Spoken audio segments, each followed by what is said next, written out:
Hello and welcome friends. Today we are going to discuss about the defense and security aspects for prelims exam. This is a very important session in which we will discuss various updates about defense and security related topics which will be directly useful for prelims and mains exam. As we have seen in past few years, 2 to 3 questions from defense and security related aspects are coming in the prelims exam repeatedly. Same was the case in 2024, 2023 and 2022 also. So there is a trend that UPSC is asking questions related to defense, whether be it defense technologies, missile technology से अब missile technology में एक बहुत important aspect है cruise missiles का, जो भी हमने देखा पूछा भी गया है यूपीएससी के द्वारा। तो क्रूज मिसाइल्स क्या होते हैं? Cruise missiles are unmanned. तो ये बात ध्यान रखने की है कि अनमैन्ड मिसाइल्स है। Cruise missiles are unmanned, self propelled and precision guided weapons capable of carrying large payloads। तो एक तो ये क्रूज मिसाइल्स की एक डेफिनेशन है जो ये इनके फीचर्स को बता रही है। ये अनमैन्ड है, ये सेल्फ प्रोपेल्ड भी रहेगा और नंबर 3 ये प्रिसीजन गाइडेड भी रहेगा, क्योंकि टारगेट इसको फिक्स करके दिया जाएगा और ये लार्ज पेलोड्स ले जाने के लिए कैपेबल है। तो ये चार बातें इस पहली लाइन से आप समझ सकते हैं और ध्यान रख सकते हैं। These missiles are powered throughout their flight and are known for low altitude horizontal trajectories, making them harder to detect by anti-missile systems। तो अब हमें एक तो ये पता चला कि ये जो क्रूज मिसाइल्स हैं ये थ्रू आउट देयर ट्रेजेक्ट्री जो है वो पावर्ड होते हैं। कि जो थ्रू आउट द ट्रेजेक्ट्री में जो है वो उसको फ्यूल की जरूरत पड़ेगी, उसको फ्यूल दिया जाएगा ताकि वो अपने टारगेट तक पहुंचे। नेक्स्ट, ये लो एल्टीट्यूड मिसाइल्स होते हैं, ये ज्यादा हाई एल्टीट्यूड नहीं जाते जैसे बैलिस्टिक मिसाइल जाता है। अभी आगे हम बैलिस्टिक मिसाइल देखेंगे। लेकिन जो क्रूज मिसाइल है, जैसे मान लो ये अर्थ है और ये यहाँ पे टी लिखा है, ये टारगेट है। इसको दूसरे पेन से बना देते हैं। ये टारगेट है और ये जो है ये अटैक करने वाली लोकेशन है जहाँ से हमने मिसाइल छोड़ा है, क्रूज मिसाइल। तो क्रूज मिसाइल का ट्रेजेक्ट्री है वो कुछ इस तरीके से रहेगा, वो हाई एल्टीट्यूड पे जो है नहीं जाएगा। और वहीं जो बैलिस्टिक मिसाइल का ट्रेजेक्ट्री है वो एक तरीके से ऐसा होता है। बैलिस्टिक मिसाइल जो है वो हाई एल्टीट्यूड से आकर और फिर टारगेट पे लगता है। तो जो क्रूज मिसाइल है वो लो एल्टीट्यूड पे ट्रेवल करने की वजह से, जो आप ग्रीन वाला एरो देख सकते हैं वो क्रूज मिसाइल का डायरेक्शन है, क्रूज मिसाइल के फ्लाइट का पाथ है। तो अब ये जो है हॉरिजॉन्टल ट्रेजेक्टरी की वजह से ये हार्डर टू डिटेक्ट है। तो जो एनिमी के anti defence anti missile weapon system होंगे वो क्रूज मिसाइल को उतनी आसानी से डिटेक्ट नहीं कर पाएंगे। ये इस स्टेटमेंट में बताया जा रहा है कि लो एल्टीट्यूड रहेगा, वो हमने देख लिया। ग्रीन वाला एरो लो एल्टीट्यूड है क्रूज मिसाइल का, और वो ब्लू वाला जो है अभी हम आगे देखेंगे वो बैलिस्टिक मिसाइल का ट्रेजेक्टरी है। और हॉरिजॉन्टल ट्रेजेक्टरी है जो कि इंश्योर करता है कि it is harder to detect by anti missile systems. जो एंटी मिसाइल सिस्टम्स होंगे दूसरे कंट्री के, या जो डिफेंसिंग वाला फोर्स होगा, डिफेंसिंग वाली जो आर्मी होगी इस तरफ जिस पे टारगेट किया जा रहा है, उसके जो एंटी मिसाइल सिस्टम्स हैं उनसे भी ये क्रूज मिसाइल जो है वो बच जाएगा, क्योंकि ये हॉरिजॉन्टल फ्लाई करता है और लो एल्टीट्यूड पे फ्लाई करता है। नेक्स्ट, हमने देखा था सबसे पहले वाले पीवाईक्यू में जो हमने देखा कि स्पीड का भी मेंशन्ड है। तो अब देखते हैं कि स्पीड किस टाइप की होती है, कितनी स्पीड को हम क्या नाम दिया जाता है साइंटिफिक टर्म्स में। सबसे पहले तो सबसोनिक स्पीड। सबसोनिक स्पीड उसको बोलते हैं तो 0.8 मैच की स्पीड होगी जिस एयरक्राफ्ट की या जिस मिसाइल की, उस चीज को हम बोलेंगे सबसोनिक स्पीड्स पे वो फ्लाई कर रहा है। नेक्स्ट आता है सुपरसोनिक।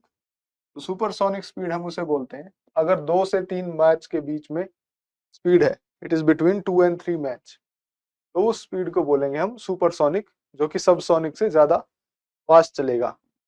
अब सुपरसोनिक से भी ज्यादा फास्ट कौन चलेगा? वो है hypersonic, which is exceeding 5 match. तो हाइपरसोनिक का जो स्पीड है उसको 5 मैच से अगर ज्यादा होता है तो उसको हाइपरसोनिक माना जाता है, जो कि सबसोनिक और सुपरसोनिक दोनों से ही फास्ट है।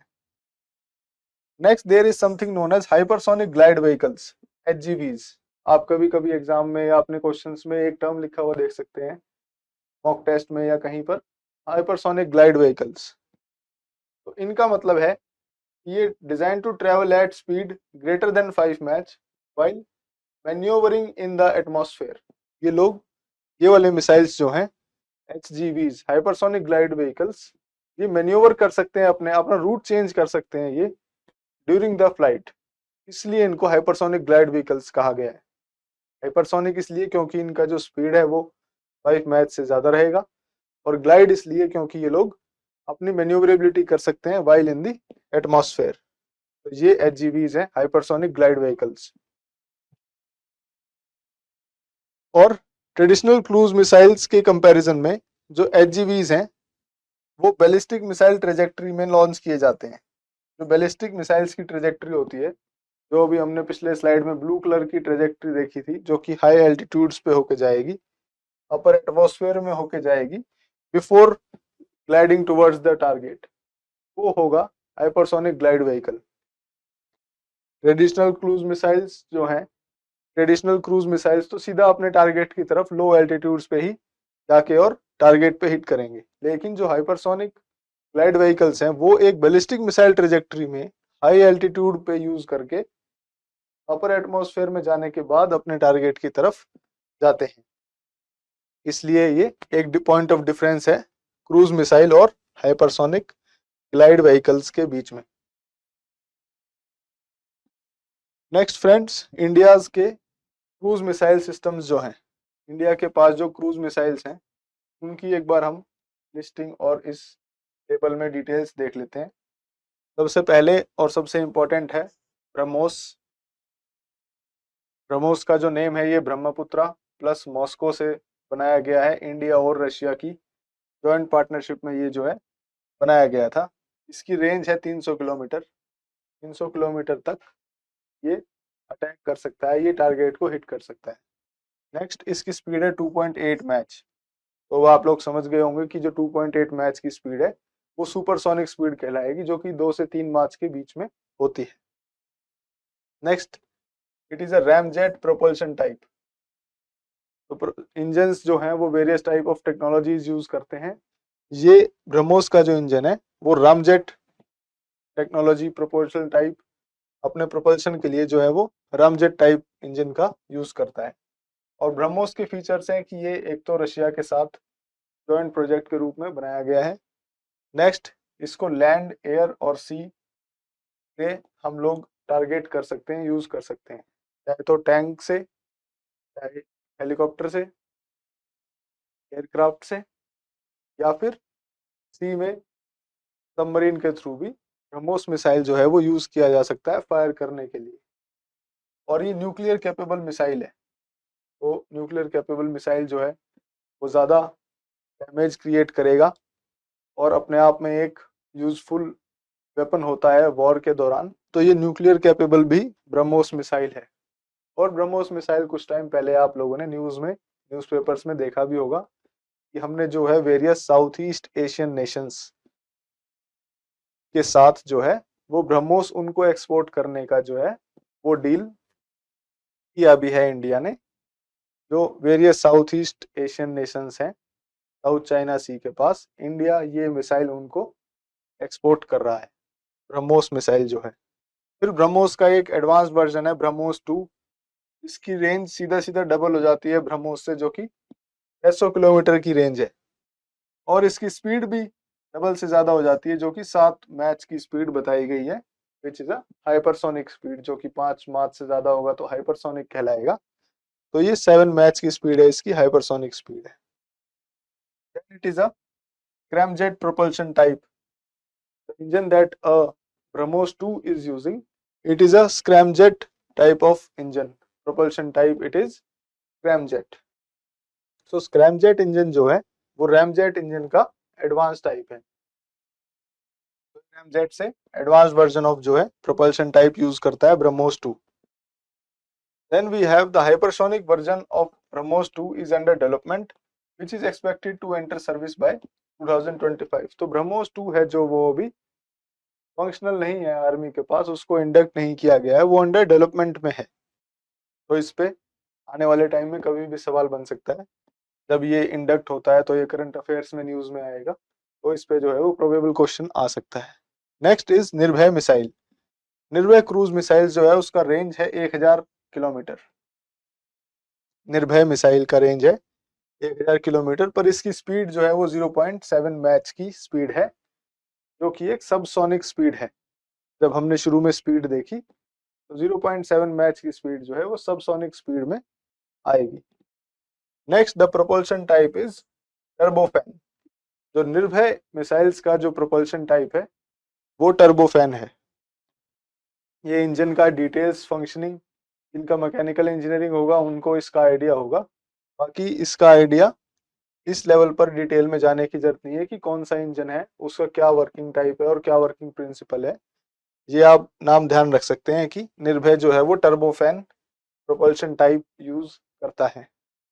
और निर्भय जो है वो इंडिजिनसली डेवलप्ड है, वो इंडिया का ही डेवलपमेंट उसको इंडिया ने ही करा है, and that is a home grown developed and it can also be launched from multiple platforms, and Nirbhay is also nuclear capable, just like we saw that BrahMos is a nuclear capable missile.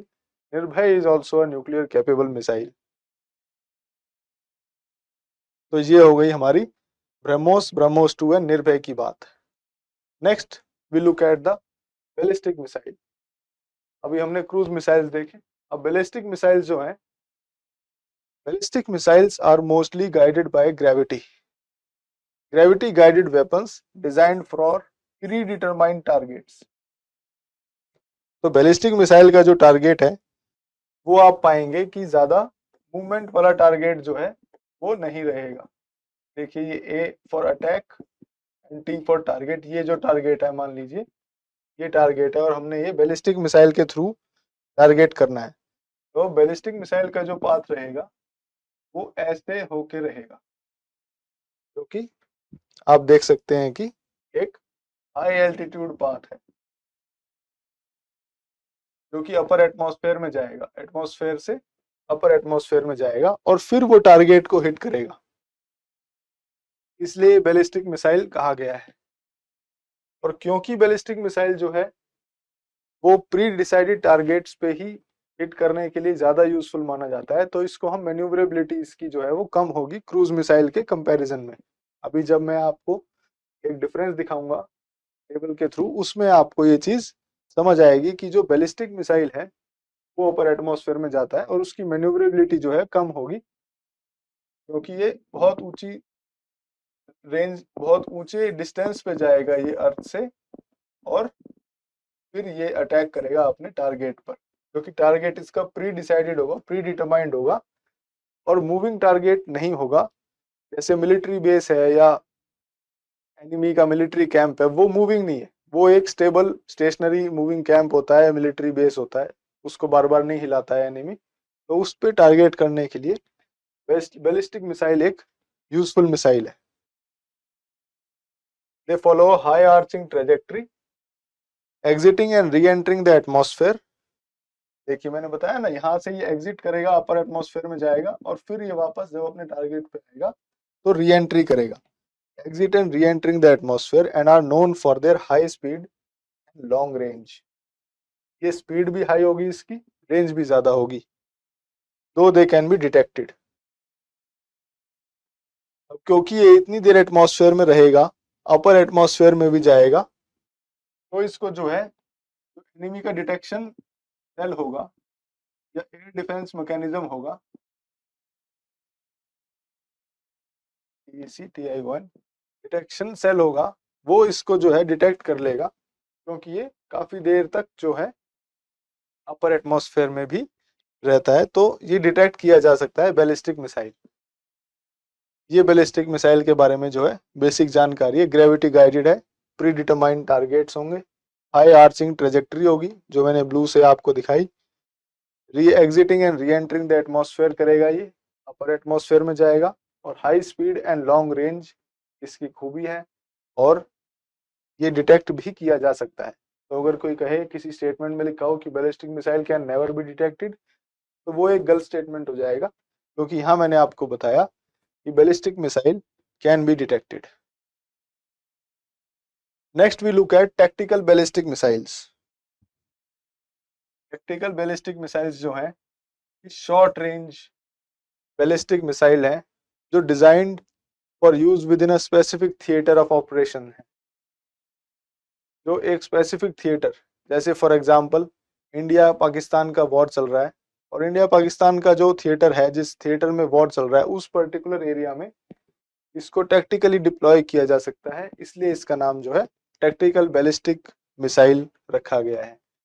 Although ये short range है, क्योंकि अभी हमने जब ballistic missile देखा पिछले slide में, तो हमने देखा कि वो लॉन्ग रेंज होता है और हाई स्पीड होता है, पर ये टैक्टिकल बैलिस्टिक मिसाइल है, और क्योंकि ये एक स्पेसिफिक थिएटर में यूज किया जाएगा, स्पेसिफिक थिएटर ऑफ कॉन्फ्लिक्ट या वॉर में, तो इसको शॉर्ट रेंज रखा गया है, क्योंकि रेंज अंडर 300 किलोमीटर जो है वो पाई जाती है टैक्टिकल बैलिस्टिक मिसाइल की। तो ये एक रेंज की बात हो गई और स्पेसिफिक थिएटर की बात हो गई, तो इसलिए इसको हम टैक्टिकल बैलिस्टिक मिसाइल बोलते हैं। Next we have theatre ballistic missile. Theatre ballistic missile जो है ये मीडियम रेंज है, अब टैक्टिकल से ज्यादा रेंज थिएटर वाले की है। टैक्टिकल एक शॉर्ट रेंज है, और थिएटर बैलिस्टिक मिसाइल जो है वो मीडियम रेंज बैलिस्टिक मिसाइल है, used in regional conflicts with a range of 300 to 3500 kilometers and targeting areas like military bases or strategic assets. तो थिएटर बैलिस्टिक मिसाइल है वो medium range है, 300 से लेकर 3500 किलोमीटर तक इसकी रेंज होगी, और ये टारगेट करता है मिलिट्री बेसिस को और स्ट्रेटेजिक एसेट्स को वॉर के कॉन्फ्लिक्ट के टाइम में और एक पर्टिकुलर थिएटर में। ये एक डिफरेंस टैक्टिकल और थिएटर बैलिस्टिक मिसाइल का आप लोग देख सकते हैं और ध्यान रख सकते हैं, tactical ballistic missile and theatre ballistic missile. Next we look at intercontinental ballistic missile. तो अभी तक हम जो मिसाइल्स देख रहे थे वो इंटरकॉन्टिनेंटल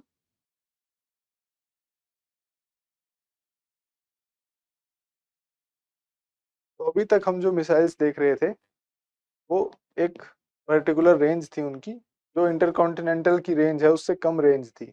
लेकिन मान लो एक कॉन्टिनेंट से दूसरे कॉन्टिनेंट पे हमें टारगेट करना है, बहुत दूर जो है वो हमारा जो टारगेट है वो प्रेजेंट है, तो इंटरकॉन्टिनेंटल बैलिस्टिक मिसाइल है, इसकी लॉन्ग रेंज होती है जो कि ओवर 5500 किलोमीटर्स होती है, मतलब 5-5.5 किलोमीटर तक जो मार कर सके वो मिसाइल, जो 5000 किलोमीटर्स में तो एक तरीके से कॉन्टिनेंट ही पार हो जाएगा, इसलिए उसका नाम इंटरकॉन्टिनेंटल बैलिस्टिक मिसाइल रखा गया है कि ये कॉन्टिनेंट के बाहर भी स्ट्राइक कर सकता है। So has the capability of striking across continents, और क्योंकि ये इतनी दूर तक वार कर सकता है तो इसको बनाने में भी हाई कॉस्ट होगी और high amount of precise technology use होगी, तो ये लिमिटेड नेशंस के पास ही इंटरकॉन्टिनेंटल बैलिस्टिक मिसाइल जो है वो मौजूद है, और लिमिटेड नेशंस आप यहाँ देख सकते हैं, और ये ध्यान रखे जा सकते हैं क्योंकि ये 2 नेशंस हैं पूरे वर्ल्ड में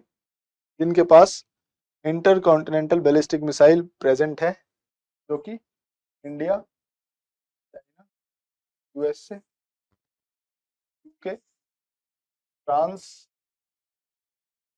north Korea and Russia and Israel. तो ये 8 देश हैं जिनके पास हम अभी कंसिडर करते हैं कि इंटरकॉन्टिनेंटल बैलिस्टिक मिसाइल जो है वो प्रेजेंट है, तो ये जो है ध्यान रखा जा सकता है। और इंटरकॉन्टिनेंटल बैलिस्टिक मिसाइल की रेंज जो है वो ओवर 5000 किलोमीटर से 5500 किलोमीटर से जो है वो ज्यादा होती है। Then we have MIRV technologies in ballistic missiles. तो MIRV टेक्नोलॉजी है multiple independently target reentry vehicle. तो ये टेक्नोलॉजी है जो बैलिस्टिक मिसाइल्स में मौजूद होती है, और ये इंश्योर करती है एक बैलिस्टिक मिसाइल जो है वो मल्टीपल टारगेट्स को हिट कर सके इसका इस्तेमाल करते हुए। तो ये MIRV टेक्नोलॉजीज इंपॉर्टेंट हो जाती हैं जब हमें एक मिसाइल से बहुत सारे टारगेट्स को हिट करना है, और ज़्यादा डैमेज करना है आर्मी को। ये एक इम्पॉर्टेंट टेक्नोलॉजी है, multiple independently targeted re entry vehicle, जो कि सिंगल बैलिस्टिक मिसाइल को मल्टीपल न्यूक्लियर वॉरहेड ले जाने में मदद करेगी। और ईच वॉरहेड जो है वो डिफरेंट टारगेट पे साइमल्टेनियसली हिट कर सकता है। जैसे अगर हम देखें, ये टारगेट 1 है, ये टारगेट 2 है, ये टारगेट 3 है और ये टारगेट 4 है, और यहाँ से हमने अटैक किया है, तो ये जो है ये मिसाइल एक ही साथ मल्टीपल टारगेट्स को हिट कर सकता है। उसके लिए हमें बार बार मिसाइल जो है वो भेजने की जरूरत नहीं पड़ेगी। तो ये देखा जा सकता है, ये वाला जो है बैलिस्टिक मिसाइल जो है MIRV टेक्नोलॉजी से अगर वो लैस होगा तो एक ही मिसाइल जो है मल्टीपल टारगेट्स पर अटैक कर पाएगा। ये आप इस फिगर की तरफ से देख सकते हैं। और ये न्यूक्लियर वॉरहेड्स भी ले जाने में कैपेबल है। तो अगर कल को कोई पूछता है या कहीं क्वेश्चन आता है कि न्यूक्लियर वॉरहेड नहीं कैपेबल, नहीं कैरी कर सकता है MIRV टेक्नोलॉजीज, तो वो जो कि गलत होगा। MIRV technologies in ballistic missile जो हैं वो न्यूक्लियर वॉरहेड ले जाने के लिए भी कैपेबल हैं। नेक्स्ट अब हम आते हैं एक कंपैरिजन पे, जो कि ballistic missile, cruise missile and there is something known as quasi ballistic missile, जो कि एक मिक्सचर है दोनों की क्वालिटीज का, दोनों के अच्छे पॉइंट्स का, बैलिस्टिक का और क्रूज मिसाइल का। तो क्वासी बैलिस्टिक मिसाइल मैंने बीच में लिख दिया है। तो बैलिस्टिक मिसाइल की प्रॉपर्टीज मैं यहाँ लिस्ट करूंगा, क्रूज मिसाइल्स की इस कॉलम में लिस्ट करूंगा और क्वासी बैलिस्टिक मिसाइल की इस बीच वाले कॉलम में लिस्ट करेंगे। और हम कौन से फीचर्स के लिए ये इनका कंपैरिजन करेंगे, ये आप देख सकते हैं इस तरफ, इस कॉर्नर में मैंने लिख दिए हैं। जैसे for example flight path, manoeuvrability, propulsion, range, accuracy और इंटरसेप्शन रेजिस्टेंस। तो इन सारी चीजों पे हम इन तीनों मिसाइल्स को कंपेयर करने वाले हैं, ballistic missiles, quasi ballistic missile और क्रूज मिसाइल्स को। तो अब जो बैलिस्टिक मिसाइल है उसका फ्लाइट पाथ जो है वो रहेगा हाई एल्टीट्यूड फ्लाइट पाथ। जैसा कि अभी हमने देखा कि वो आउटर एटमॉस्फेयर में जो है वो जाता है। हाई एल्टीट्यूड फ्लाइट पाथ जो है वो बैलिस्टिक मिसाइल्स का रहता है। Next we have for quasi ballistic missile, वो बैलिस्टिक मिसाइल का हाई पाथ और क्रूज मिसाइल्स का लो एल्टीट्यूड पाथ को कॉम्बिनेशन में यूज करता है, combination of ballistic and cruise both. Next we have for cruise missiles, एक लो एल्टीट्यूड पाथ जो है वो क्रूज मिसाइल्स टेकअप करते हैं, जो कि हमने स्टार्टिंग में देख लिया था। Next for the manoeuvrability, ballistic missiles की होती है लिमिटेड मैन्यूवरेबिलिटी, क्योंकि आप उसको जो है प्री डिटरमाइंड टारगेट्स पे ही अटैक किया जाता है। टारगेट सेट होने के बाद आप चेंज नहीं कर सकते उसकी पाथ को, उसके टारगेट को। इसलिए बैलिस्टिक मिसाइल्स हम जनरली स्टैटिक टारगेट्स पे हिट करते हैं, जैसे मिलिट्री बेस है, मिलिट्री कैंप है दूसरे एनिमी का, मिलिट्री स्टेशन है दूसरे एनिमी का, इसलिए हम लोग बैलिस्टिक मिसाइल यूज करते हैं। वहीं क्रूज मिसाइल की होती है हाई मैन्यूवरेबिलिटी, क्योंकि आप इसको मिड फ्लाइट के पाथ में जो है चेंज कर सकते हैं इसका जो है टारगेट, और ये लो एल्टीट्यूड पे भी फ्लाई करता है। अब क्वासी बैलिस्टिक भी हम can change in mid flight.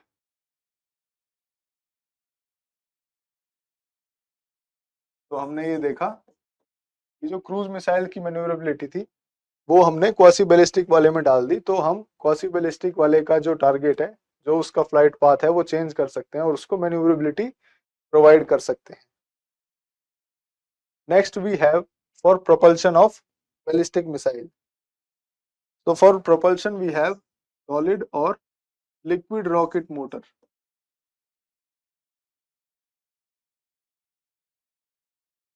तो और बैलिस्टिक देखेंगे कि सॉलिड और लिक्विड रॉकेट मोटर जो है वो यूज की जाती है। नेक्स्ट, और क्रूज मिसाइल्स हम देखेंगे कि टर्बोफैन और टर्बोजेट यूज किया जाता है। टर्बोफैन और टर्बोजेट एज प्रोपल्शन टाइप। और quasi ballistic missiles we see solid और लिक्विड रॉकेट मोटर, सॉलिड और liquid rocket motor just like ballistic missile. तो बैलिस्टिक वाले की जो बेटर इंजन की प्रोपल्शन टाइप की कैपेबिलिटीज हैं वो हमने इंश्योर करी है कि क्वासी बैलिस्टिक में भी मौजूद हो। Next we have range.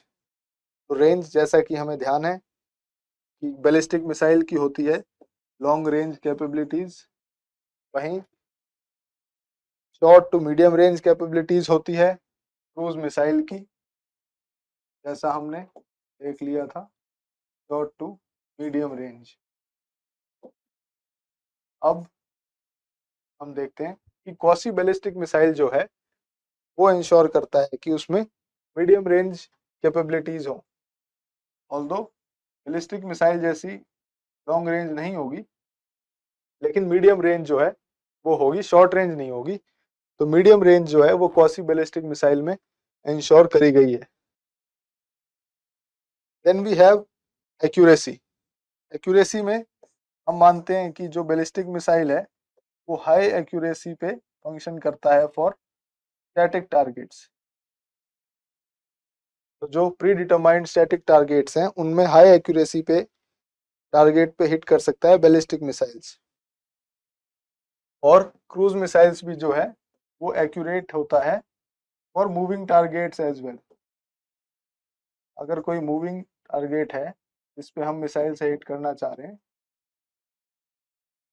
तो उससे क्रूज मिसाइल से हिट किया जा सकता है मूविंग एंड स्टैटिक दोनों टाइप के टारगेट्स को। और बैलिस्टिक क्वासी बैलिस्टिक मिसाइल जो है वो भी एक्यूरेट है फॉर मूविंग टारगेट्स। तो जो लिमिटेशन थी बैलिस्टिक मिसाइल की कि वो मूविंग टारगेट्स को टारगेट नहीं कर सकता था और स्टैटिक टारगेट्स को ही टारगेट कर सकता था, वो हमने क्वासी बैलिस्टिक मिसाइल में जो है वो टेक केयर कर ली है। और quasi ballistic missile moving targets के लिए भी एक्यूरेटली यूज किया जा सकता है उनको हिट करने के लिए। तो एक्यूरेसी है क्वासी बैलिस्टिक मिसाइल की मूविंग टारगेट्स के लिए भी। Then we have the interception resistance. तो इंटरसेप्शन जो है,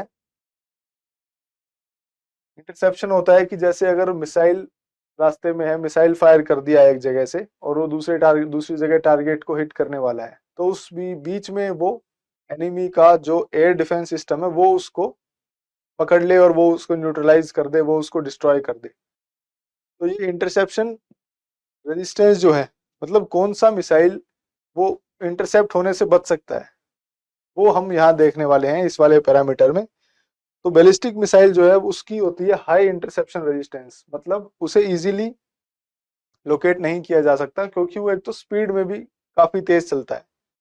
हाई स्पीड में बैलिस्टिक मिसाइल जो है वो फंक्शन कर रहा होता है, इसलिए उसकी लोकेशन ढूंढ के और उसको न्यूट्रलाइज करना इजी नहीं है। तो इसलिए हमने हाई इंटरसेप्शन रेजिस्टेंस देखी है बैलिस्टिक मिसाइल के केस में, क्योंकि it is difficult to intercept due to its high speed. और क्रूज मिसाइल को हम देखते हैं कि it can be intercepted by technology defence systems. तो जो हाई टेक्नोलॉजी का डिफेंस सिस्टम होगा वो क्रूज मिसाइल को जो है इंटरसेप्ट करने में सक्षम होगा। अगर किसी कंट्री के पास एडवांस्ड डिफेंस सिस्टम है वो क्रूज मिसाइल को जो है टारगेट कर सकता है, लोकेट कर सकता है और इंटरसेप्ट कर सकता है। तो क्रूज मिसाइल की इतनी अच्छी इंटरसेप्शन रेजिस्टेंस नहीं है जितनी बैलिस्टिक मिसाइल की है। और क्वासी बैलिस्टिक मिसाइल की इन दोनों के बीच की रेजिस्टेंस है। तो quasi ballistic missile can evade interception by changing the path. तो अभी हमने ऊपर देखा था मैन्यूवरेबिलिटी में क्वासी बैलिस्टिक मिसाइल जो है अपना पाथ चेंज कर सकता है मिड फ्लाइट में। तो जब उसको इंटरसेप्ट किया जा रहा होगा, जब उसे टारगेट किया जा रहा होगा एनिमी के मिसाइल डिफेंस सिस्टम से, तो जो क्वासी बैलिस्टिक मिसाइल है that can evade the interception by changing course in mid flight. तो चेंज ऑफ पाथ को यूज करके इवेड कर सकता है, क्वासी बैलिस्टिक मिसाइल अपने आप को डिस्ट्रॉय होने से बचा सकता है। तो अब ये कंपैरिजन का टेबल है बैलिस्टिक, क्रूज और क्वासी बैलिस्टिक मिसाइल के बीच में। ये आप लोग नोट कर सकते हैं, स्क्रीनशॉट लेके रख सकते हैं, और ये एक क्लैरिटी प्रोवाइड करता है इन सारे पैरामीटर्स पे, इन तीनों टाइप के मिसाइल सिस्टम्स की क्या जो है वो यूटिलिटी रहने वाली है, क्या फीचर्स हैं इनके और क्या इनकी लिमिटेशंस हैं। और दोनों के बेटर मिक्स को यूज करके हम लोगों ने क्वासी बैलिस्टिक मिसाइल्स को जो है वो बैलिस्टिक और क्रूज मिसाइल्स दोनों की ही जो एडवांटेजेस थी उसको यूज करके बनाया है और लॉन्च किया है। तो ये आप देख सकते हैं। हेलो फ्रेंड्स, आई एम सार्थक and I am bringing for you a science and technology course for prelims 2025, because in prelims preparation we often find that there is lack of content for science and technology aspects. There are standard books for various other topics like polity, modern history, but a complete book for science and technology is lacking. So I have curated the content that is relevant for the prelims exam from various topics that will be useful for your preparation, and that will ensure that you make the options correct in the prelims exam. So science and technology questions are 10 to 15 questions in every exam. Year after year we are looking at previous year questions. So again this time as well we will find 10 to 12 to 15 questions definitely from the emerging technologies. And these questions are the place where a distinction has to be made between the one who will get the ticket to write mains or the one who will fail prelims. So when we do these questions of science and technology correctly, we will ensure that we stand apart from the crowd and we are ahead of the race that we are facing. So in this course, Science and Technology Crash Course for Prelims 2025, I will take sessions based on various topics. These are the topics that I would be covering, starting with the biotechnology and health. Every year we see questions, 3 to 4 questions from biotech and health topics. Then defense and security. In 2024 as well, we saw very difficult questions such as the generation of Rafale that was asked. I would be discussing all such developments related to defense and security. Then I will discuss information and communication technology, the technologies like Web 3.0, IoT that shape the ICT developments in the 21st century. They were asked by the UPSC and I would be discussing them. Also, I would be taking up the sessions for nanotech and space technology to ensure that your preparation for science and tech is complete and holistic. So in this course, I will also provide you the current affairs, that is the Kalam Academy's Snipet 365 plus, that is more than 1 year's current affair would be discussed so as to ensure that all the 10 to 15 questions that appear for the prelims exam in the 2025 from science and technology, you are able to do them correctly. Once you attend the course, you revise the course material that is given to you, I can assure to you that you will clear prelims, you will see an improvement in your marks, and also you will get all your science and tech questions correct. In this course, I would provide you one full-length test that I would be discussing with you regarding the solutions and regarding the approach that one should have while taking the MCQs in the prelims exam hall in that pressure. So we will be discussing that test, one full-length test that you will be able to appear after you enroll in this course.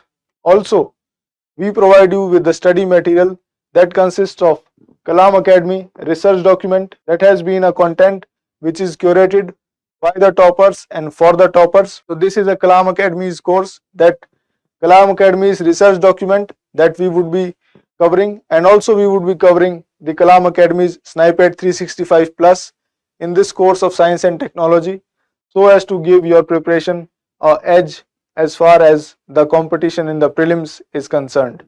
Also, along with this course, you will get a one-to-one mentorship with me. You will be able to connect me and talk to me about your preparation and your doubts about the prelims preparation, and I will ensure to help you get a good marks in prelims so as to appear for the mains exam. And for more further details, you can contact us on the description given below and on these numbers that you are watching on your screen. I hope to see you in the classroom. I hope to discuss with you the science and technology aspects so that we become a more aware citizen and we clear the CSE prelims 2025 with flying colors. Thank you so much, friends. Thank you.